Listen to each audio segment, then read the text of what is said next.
Hola, bienvenidos de nuevo. Soy el doctor Carlos Waldo, soy especialista en medicina interna y este es mi canal enseñando medicina interna. Bienvenidos de nuevo, después de tomarme unas pequeñas vacaciones. Regresamos con la serie de pláticas que subo cada semana. El día de hoy toca subir un tipo de plática en donde hago una revisión bibliográfica de un tema en específico y trato de presentarles pues, los datos más actuales de esa patología. Y el día de hoy me gustaría hablarles sobre una patología que es la pancreatitis crónica, ¿no? Quiero hablarles un poco sobre cuáles son los factores de riesgo, cuál es la epidemiología, el cuadro clínico y sobre todo, y lo más importante, creo que la evaluación y el diagnóstico en este tipo de pacientes, así como las opciones de tratamiento que contamos a la fecha para este tipo de pacientes. Entonces, vamos a empezar con la plática. Vamos a empezar con definición.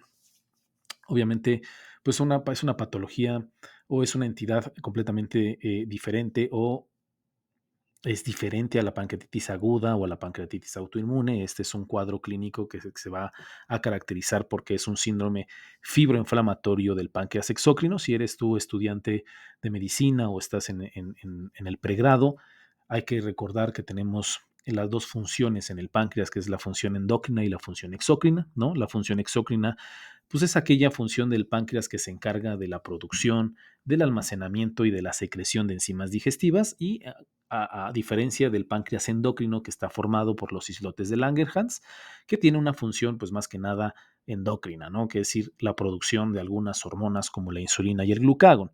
Este proceso inflamatorio crónico que los pacientes van a presentar o fibroinflamatorio crónico que van a presentar van a afectar principalmente al páncreas exócrino, no va a ser exclusivamente porque algunos pacientes también tendrán alteraciones del páncreas endocrino, pero principalmente afectará al páncreas exócrino.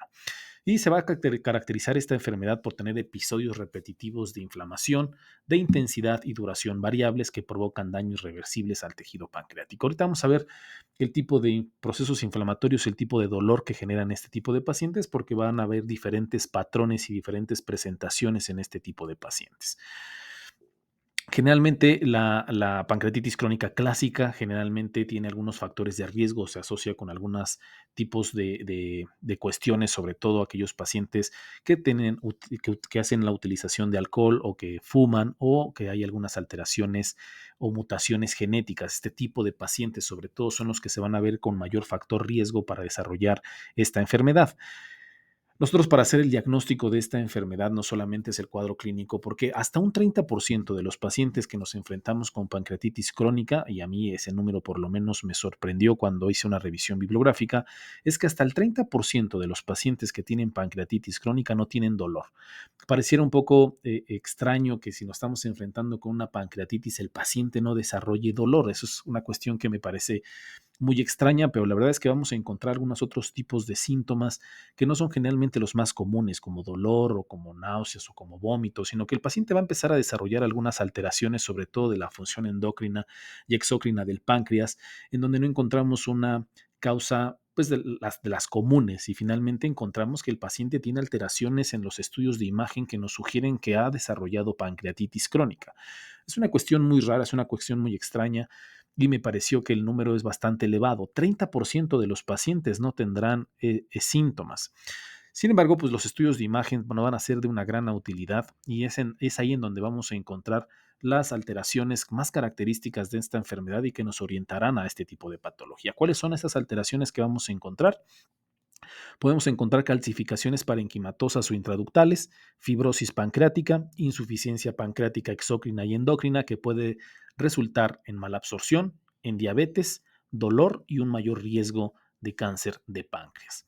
Entonces, esos son como lo más clásico y en cuanto a epidemiología, no encontré muchos datos acerca de la epidemiología en Latinoamérica, sobre todo en México, no encontré datos pues muy exactos acerca o al respecto. Hay muchos más datos a nivel de Estados Unidos y estos son la incidencia y prevalencia que encontramos por lo menos en Estados Unidos.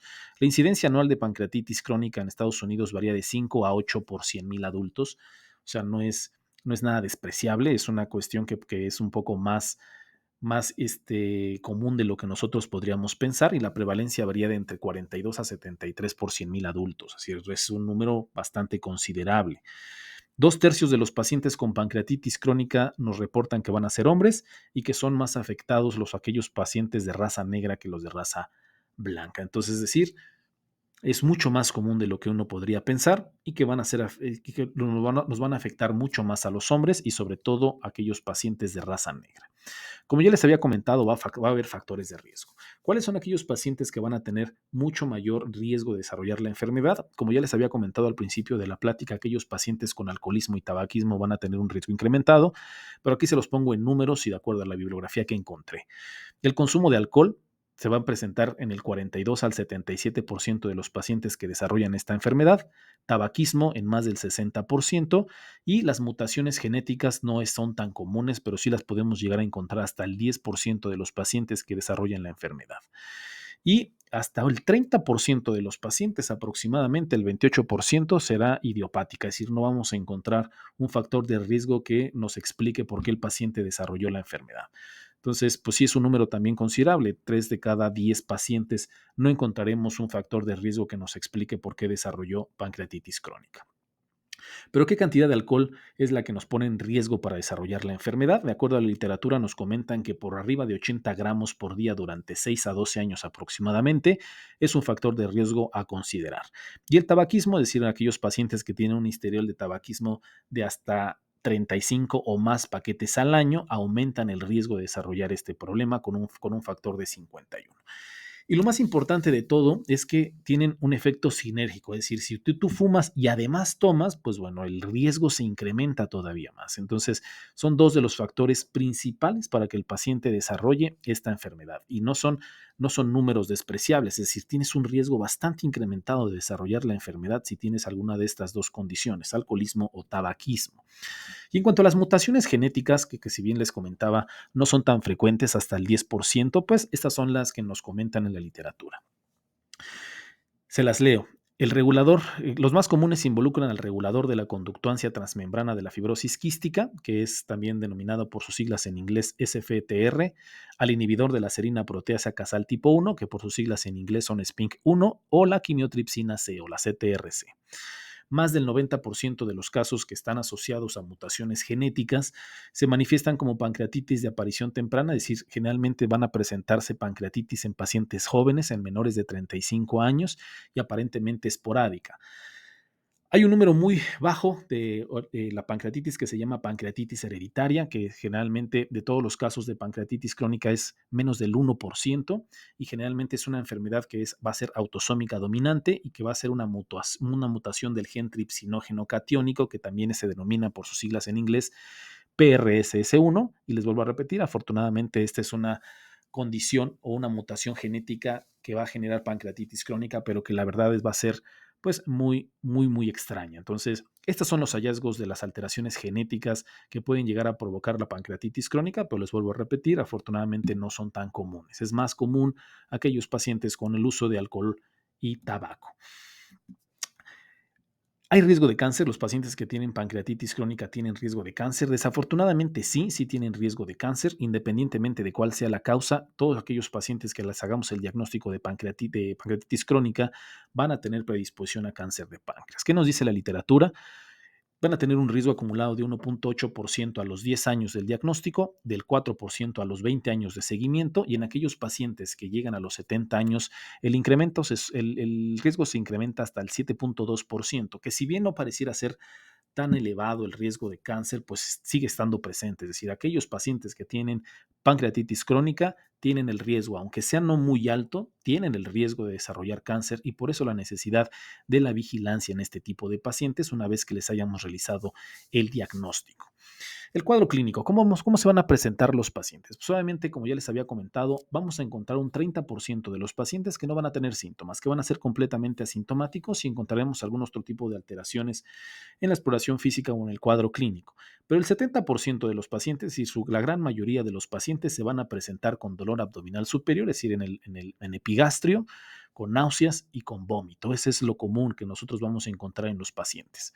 La literatura, sobre todo el artículo del New England, una revisión de pancreatitis crónica del año pasado, del 2000, 23, me parece, nos habla sobre los tipos de dolor, los clasifican, los dan tres tipos de patrones diferentes a los pacientes que nos enfrentamos con pancreatitis crónica y les dan letras, patrón A, patrón B y patrón C. El patrón B a su vez se subdivide en tres subcategorías, que es B1, B2 y B3, y que me gustaría hablar un poco al respecto, sobre el tipo de dolor que presentan este tipo de pacientes. Entonces, el tipo A es un ataque intermitente de dolor o pancreatitis sin dolor intermedio que ocurre al principio del curso de la enfermedad. Es decir, los pacientes tienen cuadros clínicos de dolor o de pancreatitis, mejoran, son así, se quedan asintomáticos, no presentan dolor y posteriormente pueden llegar a presentar un ataque de dolor o de pancreatitis, mejoran, se quita el dolor y así sucesivamente. Es decir, problemas o dolores o pancreatitis de maneras intermitentes sin dolor intermedio. El tipo 2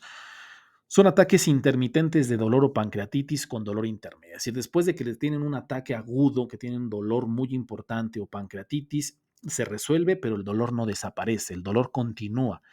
Y aquí lo dividen en B1, B2 o B3, dependiendo de si se usan o no narcóticos o, bueno, opiáceos, pues se podrían decir. Entonces, con dolor intermedio para los cuales no se utilizan narcóticos, es un tipo B1. Es decir, si el dolor es tolerable y no hay la necesidad de utilización de narcóticos o se utiliza algún otro tipo de analgésico no narcótico, se denomina un tipo B1. Aquellos pacientes que tienen un dolor más sustancial y que necesitan la utilización de medicamentos narcóticos opiáceos, pero no más allá de 6 meses para abajo, se denomina un tipo 2. Y aquellos pacientes en los cuales los narcóticos se deben de utilizar por más de 6 meses porque el dolor es un poco más intenso, se denomina tipo B3. Y vienen el tipo C, que la verdad es que me parece brutal este tipo de dolores en aquellos pacientes que empiezan con un cuadro agudo, con un cuadro de dolor intenso y nunca quita, nunca se quita. No hay periodos intermitentes, sino que el dolor está presente todo el tiempo, no se quita para nada. Creo que este es el dolor más angustiante de los pacientes. Obviamente, por el tipo de dolor, necesitan el uso de narcóticos o opiáceos por más de 6 meses, por periodos muy prolongados.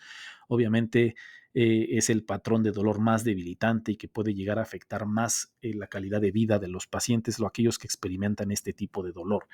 Y esto no se conoce a ciencia cierta por qué los pacientes generan este tipo de dolor, por qué generan en la pancreatitis crónica este tipo de dolor, este tipo C, porque no se explica solamente por un dolor visceral, ¿no? Los textos médicos, los autores de los artículos, no solamente se explica por el dolor visceral. Los autores nos comentan que probablemente se atribuye a algunas otras causas o algunos otros factores que generan este dolor tan crónico, tan intenso, tan, tan intenso en este tipo de pacientes que nos hablan que muy probablemente exista una sensibilización neuronal central y periférica que puede llegar a producir sensibilidad visceral y alodinia. La alodinia se conoce como aquel dolor que no debería de generar este tipo de molestia, que no debería de generar esta intensidad de dolor, sino que es como una sensación de dolor que no debería estar explicada e inclusive hiperalgesia, es decir, la sensación del dolor intensificada.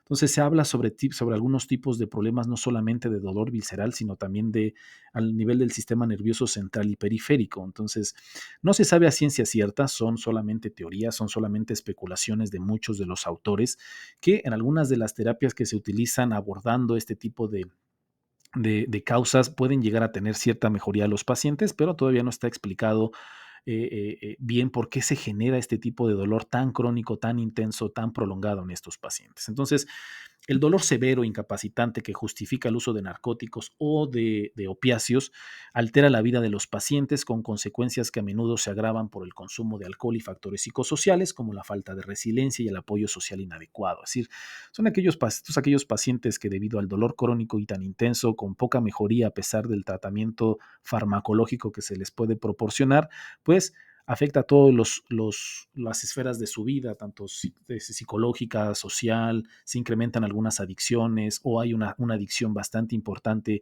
a los medicamentos narcóticos opiáceos. Creo que son los pacientes con mucha mayor afección y que tienen un peor pronóstico y una peor expectativa de vida y calidad de vida. Puede haber varias complicaciones con este tipo de patología, con la pancreatitis crónica. Estas son algunas de las que se nos comentan en la literatura: pseudoquistes, estenosis del conducto biliar, estenosis duodenal, trombosis venosa esplácnica y cáncer de páncreas, como ya les había comentado. Cuando el problema, pues, por la cronicidad de la propia enfermedad, la pérdida de masa de los islotes y de insulina causa intolerancia a la glucosa y finalmente los pacientes van a desarrollar diabetes, que es la que conocemos como diabetes tipo 3C. La pérdida de hormonas contrarreguladoras en este tipo de pacientes por las alteraciones en los islotes, no solamente de los productores de insulina, sino también los de glucagón, hacen que este tipo de paciente tengan oscilaciones de los niveles de glucosa y en ocasiones son pacientes que son difíciles de controlar, que no responden muy bien con la terapia de primera línea de los pacientes diabéticos y muy probablemente sea por este tipo de alteraciones. Entonces sí tenemos que tener mucho cuidado en el control de este tipo de pacientes. Y también puede haber una disfunción del páncreas exócrino, porque esta es la disfunción del páncreas endocrino, las alteraciones hormonales y obviamente pues la generación de la diabetes con las oscilaciones de la glucosa, pero también hay una alteración en el páncreas exócrino y que podemos encontrarlo en diferentes fases de la enfermedad. Las fases uno o 2 de la insuficiencia exócrina del páncreas, que también se conoce como páncreas suficiente, pues no genera tantos síntomas en el paciente. Sin embargo, en aquellos pacientes que ya están en estadio 3 o en estadio 4 de esta insuficiencia exócrina, van a presentar esteatorrea. Es decir, esta malabsorción que va a generar la alteración del páncreas exócrino y va a generar pues muchas, muchos problemas. Si el paciente ya tiene esteatorrea, que cuando el paciente ya tiene esteatorrea significa que ya tiene una pérdida casi total de la función exócrina pancreática, es decir, más del 90%, la esteatorrea puede llegar a generar pérdida de peso, sarcopenia o disminución de la masa muscular y deficiencia sobre todo de algunas vitaminas que son las vitaminas liposolubles. Va a tener deficiencia de vitamina A, de vitamina D, de vitamina E, de vitamina K, puede tener alteraciones de la vitamina B12 e inclusive algo de algunos micronutrientes como el zinc y magnesio, sobre todo en aquellos pacientes, les vuelvo a repetir, que ya están en un estadio avanzado de la insuficiencia exócrina pancreática. También el estado inflamatorio crónico que el paciente desarrolla con esta enfermedad y la deficiencia de vitamina D que conlleva la insuficiencia exócrina puede llegar a provocar o encontrar en este tipo de pacientes que tengan osteopenia y osteoporosis y que los va a conllevar a fracturas patológicas o fracturas de bajo impacto. Entonces, sí, también en estos pacientes que estamos sospechando que hay una insuficiencia exócrino-pancreática y pancreatitis crónica, tenemos que hacer un escrutinio de todas estas vitaminas, de todos estos minerales o micronutrientes y también de una densitometría ósea. ¿Cómo vamos a hacer la evaluación y el diagnóstico? ¿Cómo vamos a abordar a este tipo de pacientes? Así como cualquier otro tipo de enfermedad, así como les he platicado ya previamente, todas las enfermedades y todos los pacientes a los que nos enfrentamos, tenemos que hacer una historia clínica detallada, un interrogatorio dirigido, un interrogatorio muy detallado de todas las condiciones del paciente, antecedentes, familiares, patológicos, no patológicos, padecimiento actual, con mucho énfasis en cómo ha sido la evolución de la enfermedad, en fin. Algunas pruebas de laboratorio, sobre todo para valorar la función endocrina y exócrina en este tipo de pacientes y sobre todo estamos sospechando de pancreatitis crónica y uno de los estudios más importantes serán los estudios de imagen. Afortunadamente, en este tipo de pacientes no hay necesidad de realizar biopsia, es decir, hacer un análisis histológico no es del todo necesario, sobre todo por pues, un estudio invasivo y que no nos dará muchos más datos de lo que nos puede proporcionar los estudios de imagen en este tipo de pacientes. Entonces, la verdad es que la realización de una biopsia o un estudio histopatológico en este tipo de pacientes no es de primera elección y pues generalmente no se practica.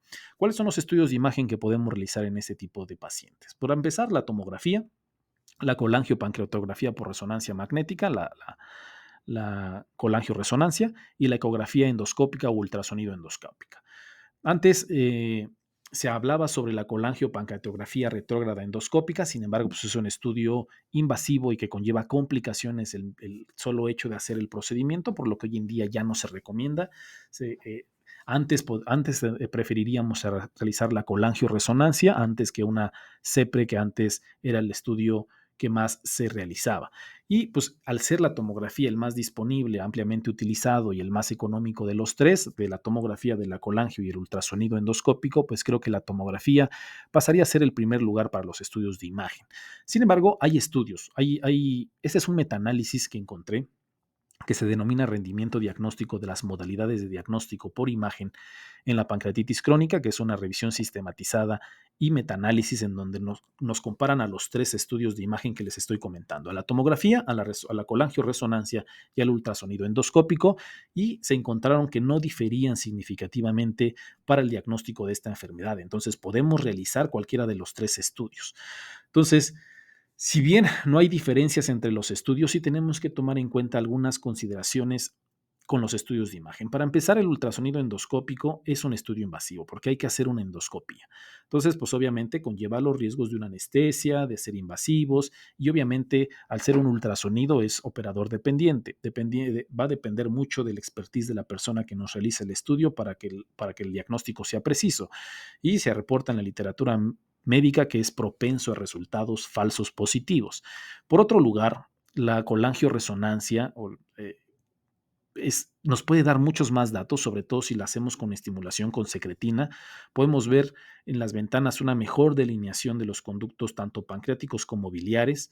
Podemos utilizarlos sin la necesidad de radiación, seguridad en los pacientes que tienen alergia a los medios de contraste o que nos estamos enfrentando con un paciente con insuficiencia renal, sobre todo con el uso de secuencias ponderadas en T2 sin contraste. Sin embargo, pues sí es mucho más cara, no la podemos encontrar en todos lados. Necesitas mucho más tiempo para la realización del estudio en comparación con la tomografía. Entonces, en aquellos pacientes claustrofóbicos, ansiosos, pues quizá no sea la mejor opción, pero como siempre les digo, este tipo de decisiones la tenemos que tomar con los pacientes, con los familiares, sentarnos a platicarles cuáles son las ventajas, las desventajas de cada uno de los estudios. Sobre todo en este caso muy particular, quizá tendríamos que poner head to head en la tomografía con la resonancia, platicarles cuáles son las ventajas de uno, cuáles son las ventajas del otro, cuáles son las complicaciones o las molestias que puede generar uno y otro, los costos, lo que nos puede proporcionar de información los dos estudios y tomar una decisión en conjunto con el paciente. Si el paciente puede tolerar un estudio de resonancia magnética el tiempo que lo lleve, no es claustrofóbico, tiene las posibilidades de realizar el estudio, hay lugares donde se lo puedan realizar y el paciente está de acuerdo, quizá entonces el primer estudio que pudiéramos llegar a realizar si nuestra posibilidad diagnóstica es muy alta, pues realizar una colangioresonancia quizás será la mejor opción. Si estamos limitados en cuanto a dinero, en cuanto a las características del paciente, pues quizá la tomografía entonces sería la primera opción. Estos son algunos ejemplos de lo que podemos llegar a encontrar en los estudios de imagen en este tipo de pacientes. En el panel A vamos a encontrar una tomografía. En las flechas largas podemos ver las múltiples calcificaciones que se pueden observar en la tomografía. Y en las flechas cortitas, las tres flechas cortas que ven en la diapositiva, pueden ver que el conducto pancreático se encuentra dilatado. Entonces aquí encontramos las dos cuestiones: las calcificaciones, las muchas calcificaciones, múltiples calcificaciones y la dilatación del conducto pancreático. En la imagen B podemos encontrar que no son múltiples calcificaciones, sino que encontramos un cálculo de hasta 1 centímetro. 1 centímetro en el conducto pancreático, que se ve bastante bien. En la flecha blanca larga podemos ver ahí el cálculo, el hito, que está bastante grande, y la dilatación ascendente del conducto, que es la flecha corta que podemos ver en la imagen B. En la imagen C es una imagen de la colangioresonancia y que podemos observar la estenosis del conducto pancreático principal, que es lo que nos está mostrando la flecha blanca. Entonces sí tiene una estenosis pues bastante importante. Y en la imagen D también es de la tomografía y podemos ver una tumoración en la cabeza del páncreas, ¿no? Entonces, son todo esto lo que podemos llegar a encontrar en los pacientes que realizamos este tipo de estudios, tomografía versus resonancia magnética. Les vuelvo a repetir, ambos estudios son de utilidad, nos pueden dar un diagnóstico bastante preciso, entonces cualquiera de los dos, de acuerdo al contexto clínico y creencias y necesidades y preferencias del paciente, podemos llegar a realizar. Como les había comentado, pues obviamente el estudio de imagen es de vital importancia, pero también tenemos que hacer una evaluación de la función exócrina del paciente. Y la función exócrina se evalúa mediante la toma de antecedentes, obviamente, de un interrogatorio dirigido y pruebas de laboratorio.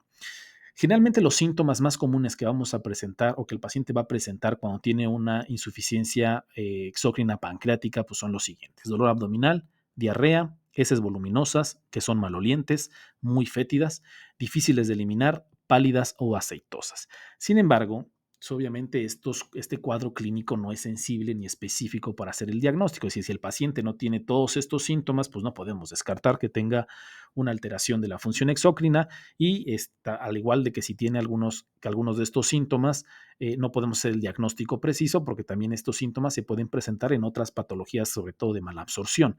Entonces, Se pueden llegar a realizar algunos estudios. Si no hay la posibilidad de hacer estudios como el elastasa o la medición de grasa, podemos hacer una prueba terapéutica, es decir, iniciar el reemplazo de enzimas pancreáticas y si el paciente responde a los síntomas con esta terapéutica, pues podemos hablar de que es altamente sugerente de que el paciente tenía alteración de la función exócrina. Si nosotros podemos realizar estudios, pues lo más indicado en aquellos pacientes que necesitamos hacer el diagnóstico, podemos hacer la medición de la elastasa 1 fecal, que esta se hace en una muestra de heces, y en ocasiones, cuando sobre todo si tenemos algunas dudas de que tiene algunos síntomas, pero la elastasa no es completamente diagnóstica, podemos llegar a solicitar y realizar la medición cuantitativa de la grasa fecal, es decir, la recolección de la grasa por lo menos entre 48 a 72 horas del paciente mientras está siguiendo una dieta específica con 100 gramos de grasa al día. También podemos hacer o complementar el diagnóstico con esta prueba o con este estudio. La elastasa creo que es la medición pues más sencilla y que está ampliamente disponible. En México la realizan en varios laboratorios. Su precio más o menos oscila entre 2,000 y 4,000 pesos dependiendo del laboratorio que nosotros utilicemos y así es como nosotros debemos leer o interpretar el resultado de estos estudios. Cuando están por debajo de 200 microgramos por gramo de ese, se considera que es un estudio anormal. Sin embargo, cuando solamente vamos a sospechar de esteatorrea cuando sean por debajo de menos de 50 microgramos o incluso por debajo de 15 microgramos por gramo. Valores por debajo de estos niveles, por debajo por lo menos de 50 microgramos, ya son altamente razonable que nosotros sospechemos de esteatorrea. Sin embargo, si encontramos un nivel anormal, es decir, por debajo de 200, pero por arriba de 50, hay otras patologías que nos pueden generar estas alteraciones, como cuáles: diabetes, vejez, intestino irritable, enfermedad inflamatoria intestinal, insuficiencia renal, dispepsia funcional y cualquier diarrea acuosa pueden generar esas alteraciones y no específicamente o no necesariamente esteatorrea. Entonces tenemos que tener mucho cuidado porque en ocasiones podemos encontrar niveles anormales de elastasa y hacer un sobrediagnóstico de una insuficiencia exócrina pancreática y no es en todos los casos. Por eso es muy importante hacer énfasis en los puntos de corte. Solamente sospechamos en esteatorrea si tenemos niveles por debajo de 50 microgramos por gramo en la prueba, ¿vale? Y en cuanto a la grasa fecal, no está tan disponible en nuestro medio. En México también oscila más o menos entre 1,000 y 2,500 pesos dependiendo del laboratorio. Sin embargo, pues bueno, eso es un desafío, sobre todo para el paciente. La recolección en 48 a 72 horas de sus evacuaciones puede ser un poco complicado. Puede ser que no recolecte todas las heces.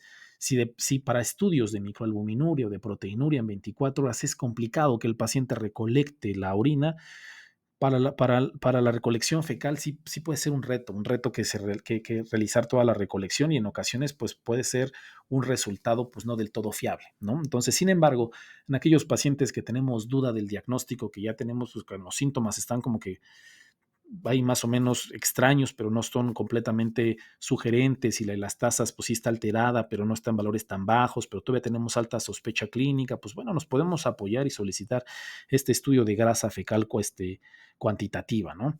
Entonces, sin embargo, si tiene las instrucciones adecuadas, si el paciente realmente tiene un apego de 100 gramos durante 2 días antes y durante la recolección, pues la prueba puede darnos una estimación bastante importante, una mejor estimación de la capacidad digestiva del paciente y nos puede apoyar para el diagnóstico. ¿Cómo va a ser la interpretación? ¿Cómo tenemos que interpretar este estudio? Un valor normal para el coeficiente de absorción de grasa es al menos del 93% y una cantidad normal de grasa de las heces es menos de 7 gramos por 24 horas. Los valores elevados ocurren en un trastorno de absorción y la digestión. Es decir, por arriba de 7 gramos en 24 horas ya podríamos hablar que es una alteración en la absorción y la digestión. ¿Vale? Y en la práctica clínica de rutina, una prueba de elastasa fecal se puede realizar anualmente como una prueba de detección de insuficiencia exocrina pancreática y se debe realizar una prueba de grasa fecal para confirmar la insuficiencia pancreática si los niveles de elastasa fecal o de vitamina A o E son muy bajas en ausencia de complejo clásico de síntomas de esteatorrea. Es lo que les comentaba. Si no tenemos si todavía tenemos duda en el diagnóstico del paciente con insuficiencia exocrina pancreática, nos podemos apoyar en este estudio de grasa fecal.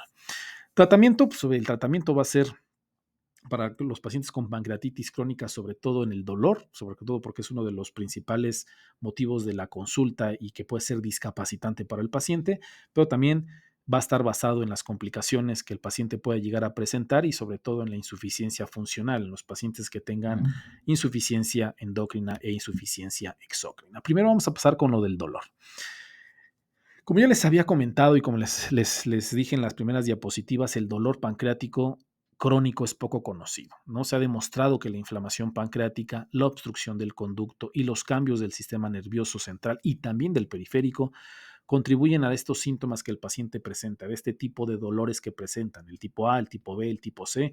Está un poco explicado por toda esta constelación de cuestiones, la inflamación, la obstrucción, alteraciones de alodinia, hiperalgesia, pudieran estar explicando por qué el paciente presenta diferentes tipos de dolores y deben de abordarse de manera o por separado. Obviamente, la elección de la analgesia va a depender mucho del país en los que nos encontremos.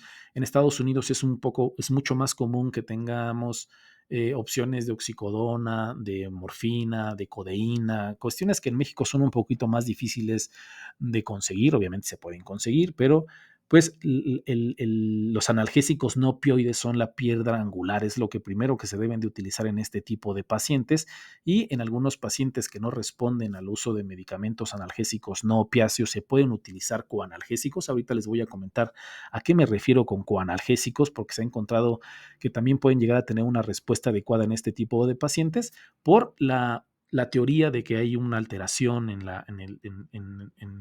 la sensibilidad en el sistema nervioso central y periférico y hay algunos pacientes que, de acuerdo a lo que encontremos en los estudios de imagen, pudieran llegar a ser candidatos a la utilización o la realización de estudios intervencionistas como la endoscopía o la cirugía antes de comenzar con los opiáceos. Ahorita les voy a presentar las guías, porque hay unas guías de tratamiento del dolor en pacientes con pancreatitis crónica, cómo dejamos como última instancia los tratamientos opiáceos, sobre todo por los riesgos y las complicaciones que este tipo de fármacos se pueden presentar.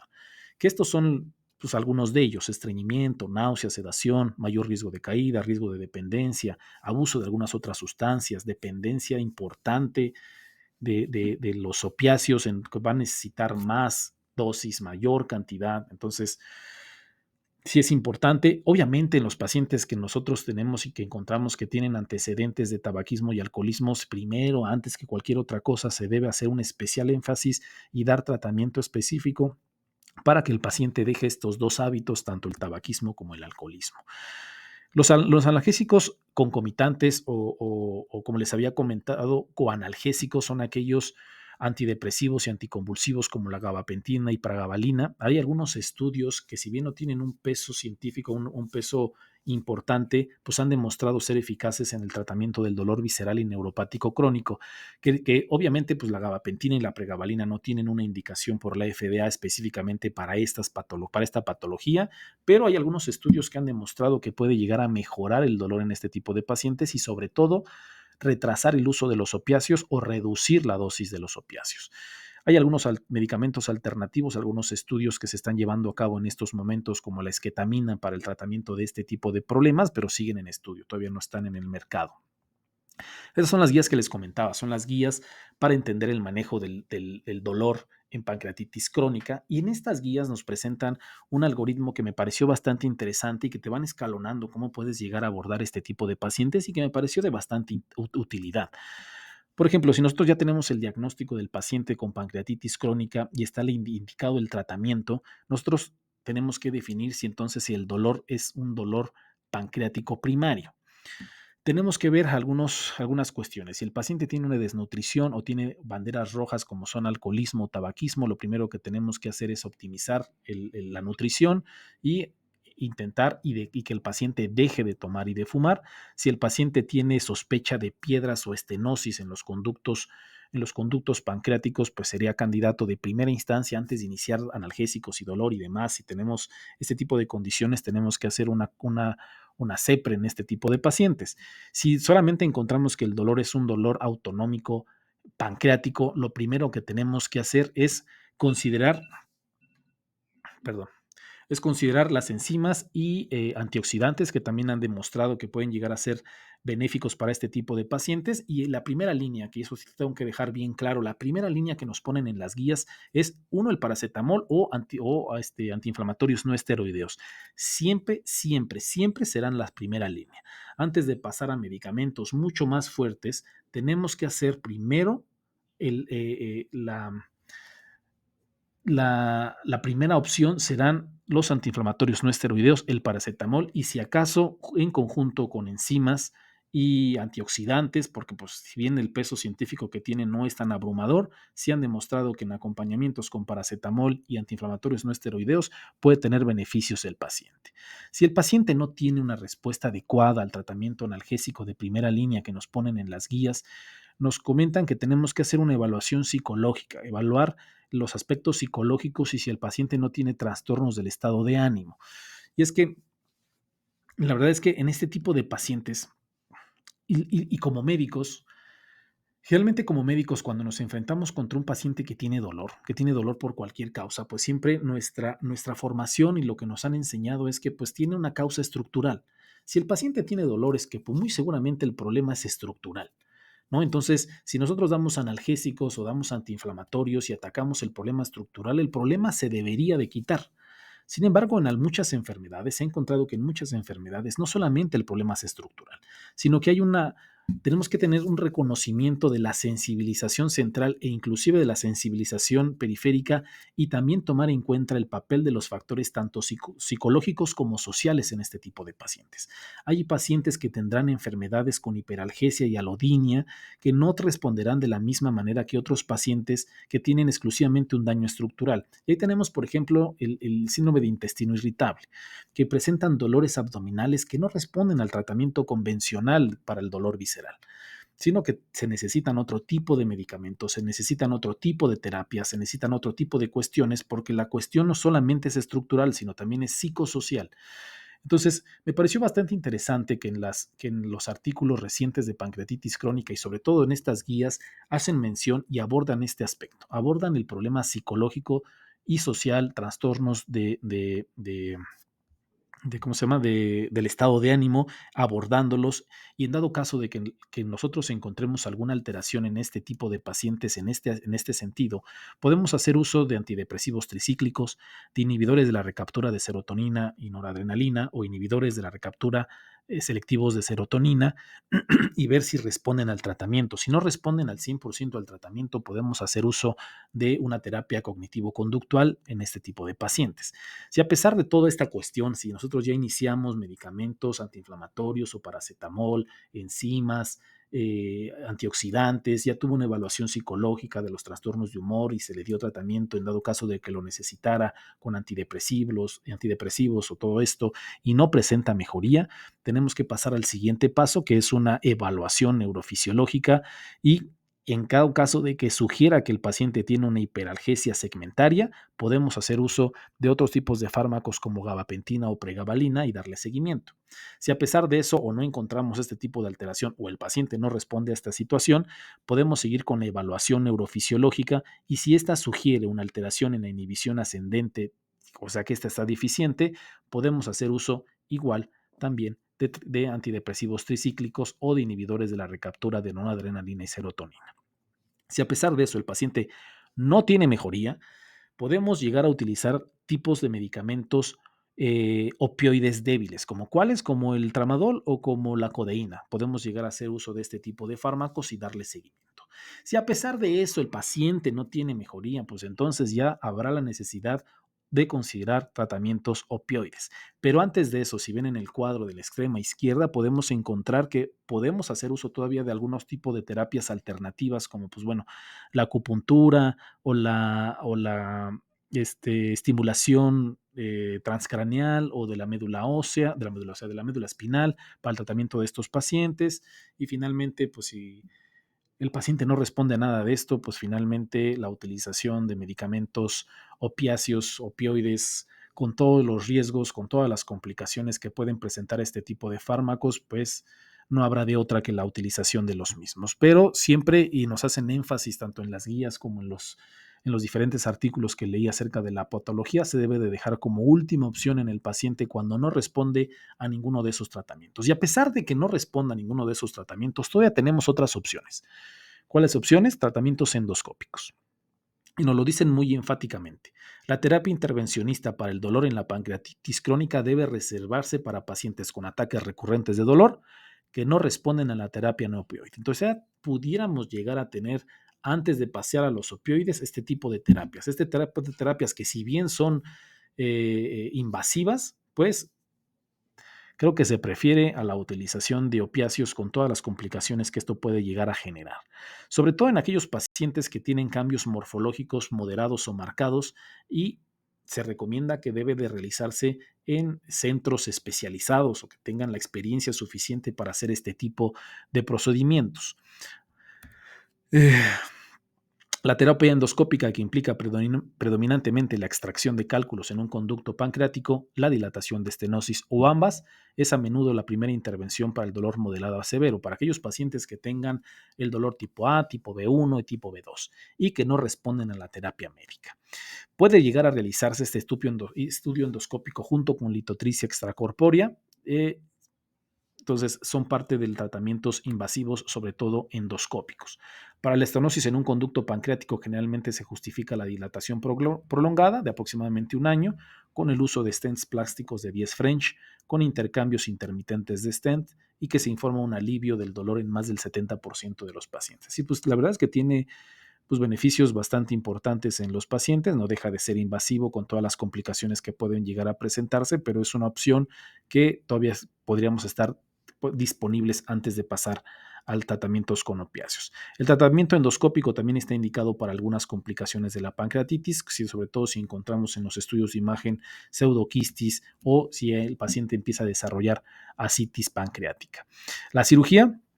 Las opciones de cirugía para aliviar el dolor incluyen la resección pancreática para la inflamación focal persistente, pancreatoduodenectomía estándar y sus variantes, o pancreatectomía distal, el drenaje de un conducto obstruido, pancreatoyeyunostomía longitudinal y sus variantes, o una combinación de ambas, que también se denomina procedimiento de Frey. Obviamente, pues esto es mucho más invasivo, el tiempo de recuperación, las posibilidades de complicaciones en el trans y posoperatorio, son cirugías grandes, son cirugías delicadas, que quizá no todos los pacientes sean candidatos para la misma por las comorbilidades, las enfermedades que el paciente puede llegar a presentar. Sin embargo, también son dentro de las posibilidades de tratamiento en este tipo de pacientes. Las complicaciones que pueden llegar a presentar los pacientes con pancreatitis crónica, como el atrapamiento biliar o el cáncer de páncreas, también podrían ser una indicación para el tipo de procedimiento. Y para mejores resultados es importante considerar a la cirugía antes del desarrollo de dependencia de opioides y dolor neuropático. Es lo que les comentaba. Los opioides siempre serán la última opción. Sin embargo, ¿cuál es mejor? ¿A quiénes les va mejor? ¿Aquellos pacientes que son intervenidos con cirugía, o en aquellos pacientes con estudio endoscópico? Pues hay estudios al respecto. Por lo menos encontré 3 ensayos aleatorizados que comparan la cirugía con la terapia endoscópica. Este es el primero de ellos que les comento. Efecto de la cirugía temprana versus el abordaje con endoscopía como primera opción sobre el dolor en pacientes con pancreatitis crónica. Es el ensayo, se denominó ESCAPE. Es el segundo estudio. Drenaje endoscópico versus quirúrgico del conducto pancreático en pancreatitis crónica. Y finalmente este es un ensayo prospectivo aleatorizado que compara la terapia endoscópica y quirúrgica para la pancreatitis crónica. ¿Cuáles fueron los resultados de estos estudios? ¿A quiénes les va mejor? Todos los estudios mostraron porcentajes más altos de pacientes que lograron alivio del dolor con la cirugía que con endoscopía. 34 a 78% frente a 15 a 39%. O sea, la verdad es que sí tiene una mejoría considerable en comparación con la endoscopía. Con tasas de complicaciones y mortalidad similares, si uno pensaría que al ser una cirugía grande y tan importante, pues a lo mejor habría más complicaciones, pero la verdad es que los estudios mostraron la misma tasa de complicaciones, el mismo porcentaje de tasa de complicaciones y de mortalidad, y un mayor uso de intervenciones en el grupo de endoscopía. Ahí sí se tuvo que estar repitiendo los estudios endoscópicos para realizar estas dilataciones con mucho mayor frecuencia. Debido a que la intervención endoscópica es menos invasiva y no impide la cirugía posterior, generalmente se prefiere como opción inicial. Es decir, si el paciente es candidato o la opción es realizar un tratamiento invasivo, quizá valdría la pena, antes de hacer la cirugía, una endoscopía, y si el paciente no responde, podríamos llegar a hacer la cirugía. Intervenciones no estructurales, que es lo que les estaba comentando, por las teorías que se tienen acerca de este tipo de dolor y situación biopsicosocial. eh, es importante las intervenciones estructurales como la terapia cognitivo-conductual para ayudar a cambiar la forma en que los pacientes piensan y afrontan el dolor, el manejo del estrés, el entrenamiento de resiliencia, es decir, para que el paciente pueda tener herramientas para reducir la ansiedad y mejorar las habilidades de afrontamiento, programar programas de rehabilitación del dolor dedicados que incorporan terapias conductuales, físicas y ocupacionales y el tratamiento de las adicciones. Esto es también de vital importancia, nicotina, alcohol, narcóticos son bastante importantes. Pero, o sea, no solamente lo decimos porque es una teoría, sino porque también hay estudios al respecto. ¿Estas intervenciones no estructurales realmente funcionan? Este es un estudio de los que encontré. Es un ensayo controlado aleatorizado que mostró la eficacia de la terapia cognitivo-conductual por Internet para el dolor en pacientes con pancreatitis crónica. Se denominó terapia cognitivo-conductual por Internet para la pancreatitis crónica dolorosa, un ensayo piloto aleatorizado y controlado de viabilidad. Y esos fueron los resultados o lo que nos dicen los autores. En este primer ensayo de autogestión del dolor mediante terapia cognitivo-conductual en pacientes con pancreatitis crónica se demostró la viabilidad, la aceptabilidad y la eficacia preliminar para reducir el dolor y la discapacidad. Se necesitan ensayos definitivos futuros en la terapia cognitivo-conductual. Es decir, pues obviamente no es un tratamiento que tiene el peso científico, pero hay estudios al respecto que han demostrado que hay beneficios. Habrá que esperar estudios más grandes, estudios más importantes para ver qué tanto papel juegan en este tipo de pacientes, pero por lo pronto, al ser un estudio no invasivo y que no nos cuesta absolutamente nada, podemos implementarlo en el tratamiento o en el algoritmo de tratamiento de este tipo de pacientes. Entonces, del tratamiento de la insuficiencia exócrina, del tratamiento con reemplazo de enzimas pancreáticas mitiga los efectos de la esteatorrea. O sea, si nosotros ya hicimos el diagnóstico con los estudios o el abordaje que ya les comenté en diapositivas previas, está indicada las enzimas pancreáticas. Si un paciente presenta uno o más de las siguientes síntomas clásicos de esteatorrea, síntomas sugestivos pero no diagnóstico, más un nivel de lactasa fecal menos de 50, o bajos micronutrientes o un nivel de grasa fecal de 15 gramos o más por día, estaría indicada la utilización de enzimas pancreáticas. Todos los productos enzimáticos aprobados por la FDA son de origen porcino y la mayoría están recubiertos para retrasar la degradación. Se comenta que tienen un mejor efecto si se toman durante las comidas y distribuyendo las calorías de la dieta en 4 o 5 comidas al día.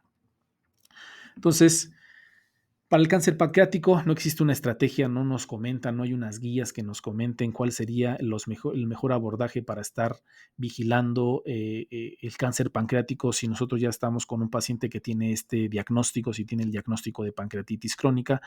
Eh, en aquellos pacientes que tienen pancreatitis crónica hereditaria, los artículos nos comentan que podemos realizar resonancias magnéticas y ultrasonidos endoscópicos alternados para la detección de este tipo de problema. Sin embargo, pues no hay un algoritmo que nos digan qué es lo que tenemos que hacer, pero obviamente este tipo de pacientes al tener riesgo, si bien no muy alto, sí conllevan riesgo, tenemos que hacer una vigilancia en este tipo de pacientes.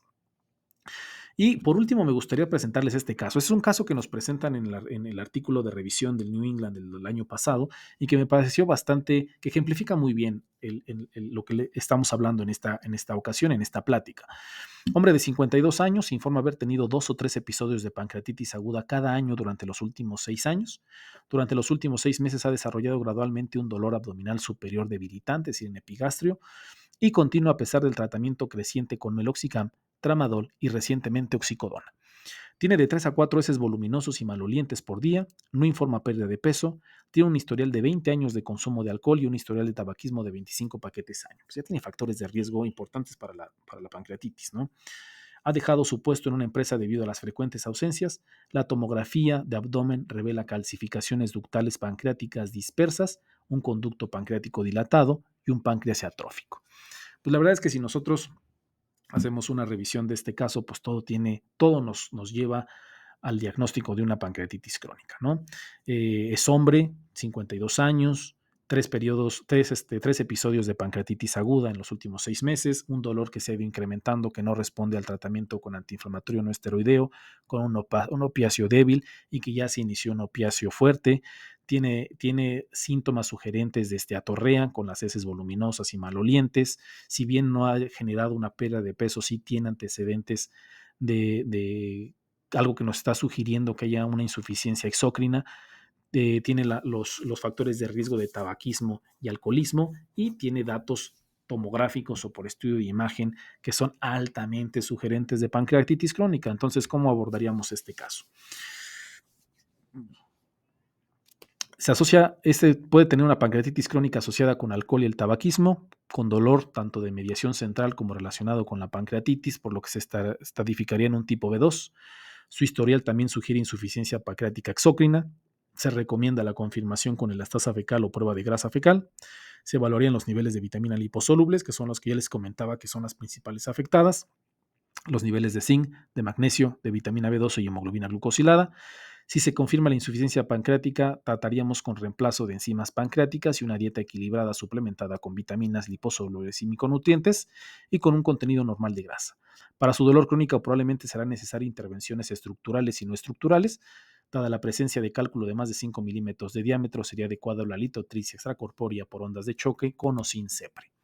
Para un mayor manejo del dolor continuo, se deberá iniciar pregabalina junto con la derivación a un programa de rehabilitación de dolor, donde esté disponible, incluida la terapia cognitivo-conductual, asesoramiento sobre el uso de alcohol, nicotina y narcóticos y manejo del estrés y resiliencia. Entonces, como que me quería presentárselos porque como que hace un resumen y una conclusión de cómo podemos encontrar al paciente y cuáles serían los pasos a seguir, que es lo que les comenté durante el transcurso de la plática. Y la verdad es que lo resume bastante, bastante bien. Entonces, pues eso sería todo. La verdad es que es mucho más común de lo que imaginamos. Eh, Como siempre yo he dicho, si no conoces, pues no, nunca lo vas a buscar. Si no tienes el conocimiento, pues nunca vas a sospechar. Entonces sí es importante tenerlo en mente, conocerlo, saberlo, estudiarlo, para que nosotros estemos preparados para poder abordarlo. Si no lo conoces, no lo buscas. Y pues nada, eso sería todo. Bienvenidos a todos de nuevo.